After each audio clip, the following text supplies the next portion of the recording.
Bonjour à tous, aujourd'hui une nouvelle vidéo, je vais vous parler de mon premier voyage en solo. L'année dernière, donc en 2022, je m'étais dit que vraiment je voulais tester de voyager seule. J'ai repoussé jusqu'à bien fin novembre et je me suis lancée. Donc là ça fait un mois que je suis rentrée, donc j'avais très envie de vous en parler, de tout vous raconter et d'en profiter pour répondre à vos nombreuses questions. Pourquoi Londres et pourquoi cette période? Alors pour tout vous dire, je m'étais dit que mon premier voyage ce serait à Madrid. Je m'étais mis ça en tête parce que je connais pas la ville, c'est pas très loin de chez moi, je peux y aller en train et je peux communiquer en espagnol. Et en fait, pour tout vous raconter, à la rentrée, donc en septembre, j'ai un rendez-vous professionnel qui s'est booké en décembre en Angleterre et je me suis dit, est-ce que je viendrai pas quelques jours avant et je repars quelques jours après pour passer quelques jours à Londres et faire enfin ce premier voyage solo. Très vite, j'ai compris que le rendez-vous allait s'annuler ou en tout cas être repoussé, mais je m'étais faite à l'idée et je commençais à pas mal m'organiser professionnellement pour que ça se fasse, donc j'ai décidé de ne pas annuler. Et quand j'ai réalisé que ça serait donc Londres à la période de Noël, je me suis souvenue comme la ville était magique à Noël, donc ça m'a encore plus encouragée et pour vous dire, j'ai pas regretté du tout. On m'a pas mal demandé si ce voyage n'était pas plus simple parce que je connaissais déjà la ville, mais aussi est-ce que je conseille d'aller dans une ville qu'on connaît déjà pour justement se lancer dans un premier voyage. Faut quand même rappeler que quand j'ai vécu à Londres, c'était en 2009, donc la ville a changé, j'ai oublié pas mal de choses et j'étais une toute autre personne et surtout, je considère pas du tout qu'à l'époque, j'ai voyagé seule. Je me suis installée dans une coloc, je voyais du monde tout le temps, je travaillais, j'avais des copains. Alors je sais que pour certains, vous avez l'impression que j'ai déjà fait ce pas, c'était déjà beaucoup à l'époque, j'étais très jeune, mais moi je considère que j'ai jamais voyagé toute seule. Alors c'est clair que, par exemple, je galérais pas dans le métro, mais comment vous dire, j'ai vraiment senti que je sortais de ma zone de confort et que je voyageais pour la première fois seule. Parce qu'en fait, on n'est pas égaux par rapport à comment on ressent la solitude et où se situe notre zone de confort. Et je peux vous assurer que quand je me suis retrouvée dans l'Eurostar et que je savais que je partais 12 jours solo, que je connaisse Londres ou pas, je me disais, mais qu'est-ce que t'as fait? Déjà tu pars seule et tu pars longtemps. Et je peux vous assurer que ça a été beaucoup pour moi. Et le voyage en solo, c'est hyper personnel, donc ne vous comparez pas. On peut complètement commencer par déjeuner tout seul, aller au cinéma tout seul, faire du shopping tout seul. Il y a déjà beaucoup de gens qui rien que ça ne le font pas. Vous pouvez complètement imaginer vous offrir une journée rien que pour vous et même une nuit d'hôtel dans votre ville, dans votre région, en France. On en parlait sur Instagram il y a quelques temps, mais la notion d'aventure, elle est quand même assez floue. Et si pour vous, l'aventure est vraiment au bout de la rue ou à l'autre bout de votre région, il n'y a pas besoin de prendre l'avion, aller à l'autre bout du monde ou prendre son sac à dos pendant 6 mois en Asie pour un petit peu sortir de sa zone de confort et surtout expérimenter le voyage seul. Quel a été ton déclic? Je n'ose pas. Moi je pense au voyage solo depuis quelques années, donc ça prouve bien que ça m'appelait et que j'en avais envie. Je pense que j'étais pas peut-être assez mature avant ça, ou en tout cas pas prête. C'est vrai encore une fois qu'il y a 13 ans, je suis partie, voilà, j'ai quitté la France, j'ai quitté ma famille pour m'installer à Londres, mais j'appréhendais pas du tout comme ça, c'était pas du tout la même chose. Et j'explique pas du tout le déclic que j'ai pu avoir l'année dernière, mais j'en avais profondément besoin. J'avais envie déjà de me retrouver et j'étais hyper curieuse de ce que pouvait donner un voyage juste avec moi. Et vous me connaissez, quand j'ai peur de quelque chose, c'est pas une excuse pour ne pas faire, donc je me suis tout simplement lancée. Et c'est vrai que j'ai reçu beaucoup de messages me disant j'ai peur du regard des gens, j'ai peur de déjeuner toute seule au restaurant, en terrasse, j'ai peur de ne pas me faire comprendre, j'ai peur de m'ennuyer. La peur, la peur, la peur. Ne laissez pas vos peurs vous empêcher de faire quelque chose dont vous avez envie. La vie, elle est trop courte. Et surtout, vous n'êtes pas obligé de partir à l'autre bout de l'Europe pendant 2 semaines. Commencez par des petites aventures avec vous-même. Chaque lieu, pays a sa routine, mais est-ce que la tienne était si différente de celle que tu as au Pays Basque? Alors, moi personnellement, ça fait longtemps que je pense qu'on n'a pas besoin d'être dépaysé pour vivre une aventure. Encore une fois, je sais que dans chaque pays, on a une routine bien différente, mais on n'a pas besoin de prendre l'avion pour être dépaysé. On n'a pas besoin d'avoir du décalage horaire, une autre langue, d'être à l'autre bout du monde pour être dépaysé. Ça, je suis pas d'accord. Moi, en tout cas, aujourd'hui, quand je suis dans une autre ville, même dans ma région, je suis dépaysée à ma manière parce que je suis pas chez moi. Rien qu'à Londres, c'est pas la même langue. Quand on cuisine, c'est pas les mêmes produits. Il fait nuit à 16h, donc je sais que moi en tout cas, ça m'obligeait un petit peu à me lever très tôt pour profiter un maximum du soleil. Pareil, l'apéro arrive très tôt et pareil pour l'heure du dîner, donc on est pas mal décalé. J'ai passé toutes mes journées dehors à marcher jusqu'à 20 km par jour, donc je peux vous dire que non, c'était pas la routine de celle que j'avais au Pays Basque et on n'a pas besoin d'aller en Asie, en Amérique du Sud, en Afrique pour être complètement dépaysée avec une toute autre routine. De toute façon, on le voit bien, moi j'ai fait mes études à Pau, donc à 100 km du Pays Basque, et j'ai vécu à Paris, tout ça dans la même ville, les routines n'avaient rien à voir entre les villes. Qu'est-ce qui était le plus agréable? Alors vraiment, ce qui m'a marqué, au milieu du voyage, je me suis dit, mais oui, c'est ça comme sensation. En fait, évidemment, chaque jour, on décide de son programme. C'est très agréable, zéro charge mentale, c'est vraiment que du bonheur. Et en fait, ça ressemble vraiment à la journée de son anniversaire. Moi, je sais que c'est très sacré. Le jour de mon anniversaire, je fais ce qui me fait plaisir, exactement ce dont j'ai envie. Et en fait, chaque jour, c'est comme ça. J'ai ressenti aussi que mes émotions, elles étaient plus décuplées. Alors, on peut penser que comme on est seul, bon voilà, on n'ose pas. Mais je remarquais que dans la rue, je faisais...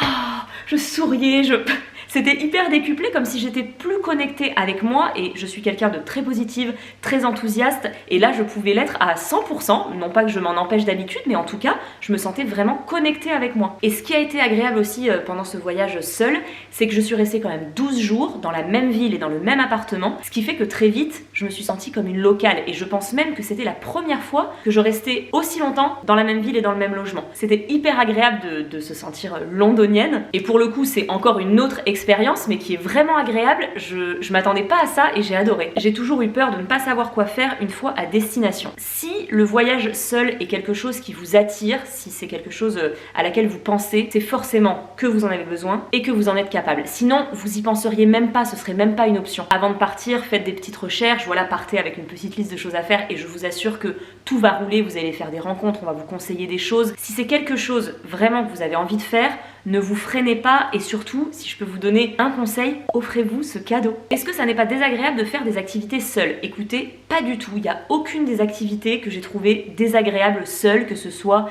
les visites, le restaurant, les balades, les parcs d'attractions. Il n'y a eu aucun souci avec ça très personnellement, donc n'hésitez pas en commentaire à dire s'il y a des parties du voyage solo que vous appréciez moins, mais moi c'est un sans faute. Est-ce que tu t'es limité? Jamais. Il n'y a aucun moment où je me suis dit je peux pas le faire parce que je suis toute seule ou parce que j'ai peur. Jamais. Je suis allée au cinéma toute seule, au restaurant, en terrasse, dans des pubs, j'ai fait des visites comme je vous disais, des parcs d'attractions, j'ai beaucoup marché dans toute la ville. Non, vraiment, je me suis pas du tout limitée. Est-ce que tu t'es sentie en sécurité, métro, sortie le soir, seule dans les rues? Alors écoutez, je peux parler que de mon expérience puisque je n'en ai eu qu'une seule et qu'elle était à Londres. Mais pour ce qui est de Londres, aucun stress. C'est une ville, je m'en souvenais ça très très bien, dans laquelle on se sent hyper bien. En fait, les Londoniens sont vraiment invités à la délation. Donc on peut très souvent voir des petits autocollants. Si vous entendez quelque chose, si vous voyez quelque chose, il y a des numéros à appeler ou des gens à prévenir dans les gares, etc.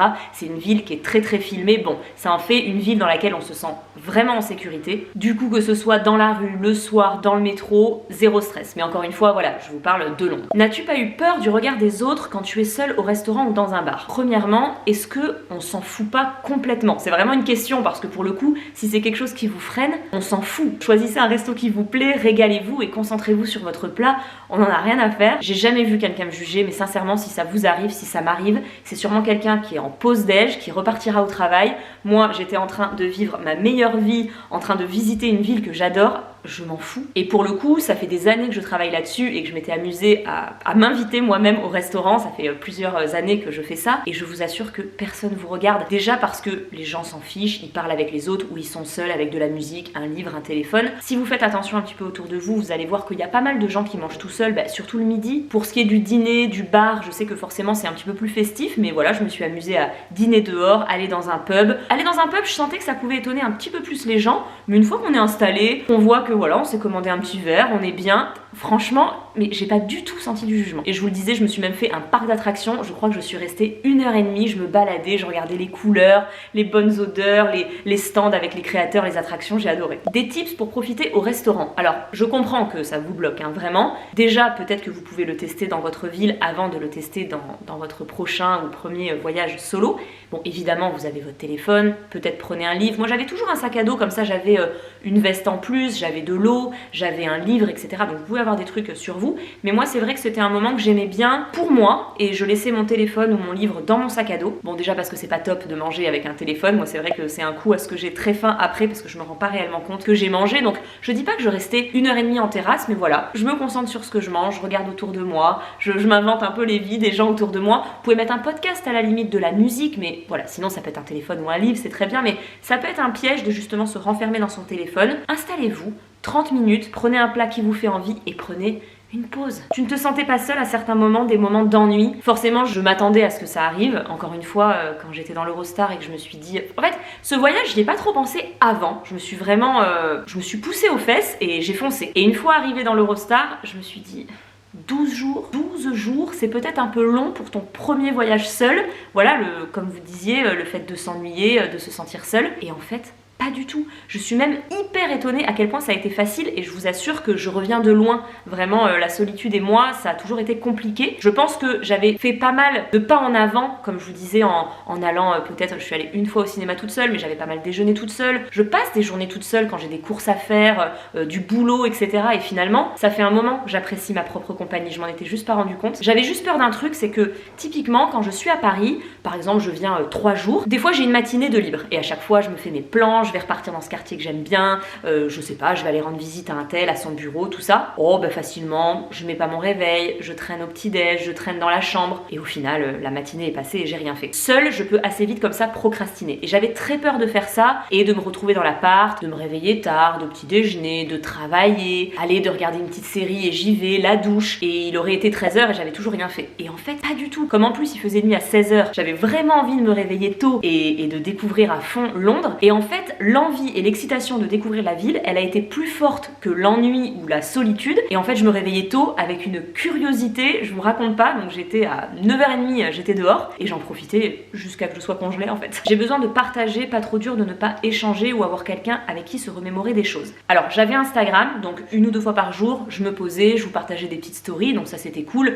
même je pouvais envoyer une photo à ma famille, à mon groupe de potes. Mais pour ce qui est de partager sur le moment avec quelqu'un qui aurait pu être avec moi, ça m'a pas du tout manqué. Je sais pas pourquoi, comme je décidais ce que je faisais, je le vivais moi et je kiffais moi. Et encore une fois, je viens de loin avec la solitude, donc si j'ai réussi à le faire, vraiment laissez-vous faire et vous allez être étonnés. Et bien sûr, j'aurai personne avec qui me remémorer le voyage, mais ça ne me pose aucun problème. Et en fait, là, ça fait quelques semaines que je suis revenue. Quand on me pose des questions, je raconte mon voyage, donc je me remémore quand même et je partage. Le voyage n'en est pas moins chouette parce que je n'ai pas pu le vivre avec quelqu'un ou parce que je ne peux pas ensuite me remémorer des choses avec quelqu'un. J'ai vécu un séjour extraordinaire. Est-ce que le fait de passer des moments avec des abonnés a facilité le voyage ? Alors, facilité, je ne sais pas. Je dois dire que j'aurais complètement pu vivre ce voyage sans voir personne, entre guillemets. Évidemment, ça a été la cerise sur le McDo, mais c'est sûr que ça a illuminé mon séjour. Sincèrement, j'étais super contente que ça ait pu s'improviser et qu'on ait pu se rencontrer avec certaines d'entre vous. C'est vrai que quand il y a des gens qui me racontent des road trips, encore une fois, en Asie, en Amérique du Sud, ils rencontrent des gens, ils se revoient, ils s'organisent des choses. Dans une grande ville, c'est parfois un petit peu plus difficile. Donc là, grâce aux réseaux sociaux, c'était vraiment chouette de faire des rencontres comme ça. Je pense qu'un voyage solo, c'est pas forcément être seul pendant toute la période, c'est aussi faire des rencontres. Évidemment, c'est plus simple pour moi visiblement de faire des rencontres, mais vous voyez, j'ai plein de copines qui font des voyages solo et tout aussi rapidement, on croise des gens à l'auberge de jeunesse, à l'hôtel, au restaurant, on se revoit le lendemain, ça marche toujours comme ça et c'est vraiment un plus dans ce voyage. Donc je dirais pas que rencontrer des abonnés, ça a facilité le voyage. Par contre, rencontrer des abonnés, ça a amélioré le voyage, ça c'est clair. Et du coup, écoutez, ça a été ma façon à moi de rencontrer des Londoniens. Est-ce que ce voyage t'a donné envie de déménager ? Alors écoutez, pas du tout. J'ai beaucoup reçu la question parce que vous m'avez vu très émue au moment de partir. Et c'est vrai parce que finalement, comme je vous le disais, je me suis sentie un petit peu locale à nouveau, ce qui fait que je m'étais créé des nouvelles habitudes, un petit quotidien et c'est pas facile. Tout comme c'est pas facile de partir, c'est pas facile de repartir. Donc c'est certain que j'étais émue et certains m'ont dit « Ouh là là, on reconnaît un peu l'état dans lequel tu étais quand tu hésitais à rentrer au Pays Basque ». Pas du tout. Je me le suis demandé à un moment, est-ce que je pourrais revivre à Londres ? Mais en fait déjà ma vie est au Pays Basque. Ça c'est en ce moment pas une option pour moi. Je suis très très bien. Ce que j'ai bien vu, c'est que cette ville, elle est énergivore. La grande ville est énergivore. Paris, c'est pareil. Et c'est vrai que quand j'ai vu certaines lectrices qui, entre elles, se faisaient un ping-pong de bonne adresse. Ah, mais t'as pas encore vu ça, mais il y a ça qui a ouvert, faut que tu le fasses, tout ça. Je peux plus, moi. C'est plus de mon âge, mes petites dames. Non, mais c'est même pas ça. C'est pas que c'est plus de mon âge, mais c'est pas ce dont j'ai envie en ce moment. J'aime ma vie plus calme et plus au ralenti au Pays Basque. Il se passe plein de choses. Il y a plein de restaurants à découvrir, des activités, des randos, etc.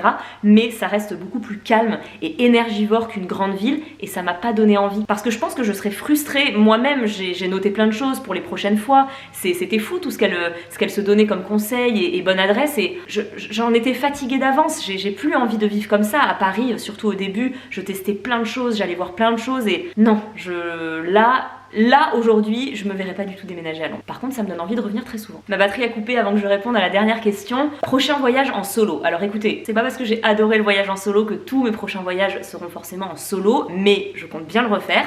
Je pense très fort à Madrid, puisque c'était ma première idée et que je ne connais pas encore la ville, donc ça reste dans un coin de ma tête. En fait, je pense qu'il y a plein de types de voyages en solo qui sont possibles, comme on l'a dit. On m'a beaucoup reproché d'aller dans une ville que je connaissais déjà, ou même dans une grande ville, ou même de rencontrer des gens. Et en effet, je pense qu'il y a plein de styles de voyage solo. Ne nous jugeons pas les uns les autres, mais c'est vrai que j'ai envie de tester d'autres choses. Donc pourquoi pas la prochaine fois une ville que je connais pas. Ça pourrait être aussi quelque chose d'un petit peu plus nature, un petit peu plus calme pour me retrouver carrément avec moi-même, mais ça je suis pas encore certaine d'être prête, mais c'est vrai que un week-end à la montagne, à faire des randos en solo, ça doit être une sacrée expérience, donc ça je pense que ce sera le prochain step, mais je me dis que déjà une ville que je connais pas, ça pourrait être sympa. Mais dans tous les cas, je compte bien partager tout ça avec vous, que ce soit cette année ou dans le futur, donc voilà, je vous en reparlerai. Si jamais vous avez des témoignages, des histoires à nous raconter autour du voyage solo, n'hésitez pas en commentaire parce que je sais qu'il y a plein de gens qui osent pas se lancer, donc si jamais on peut les aider à découvrir cette expérience géniale, bah, ce serait super. Et en tout cas, si cette vidéo vous a plu, n'hésitez pas à la liker, à vous abonner à ma chaîne YouTube et je vous dis à très bientôt pour une prochaine vidéo.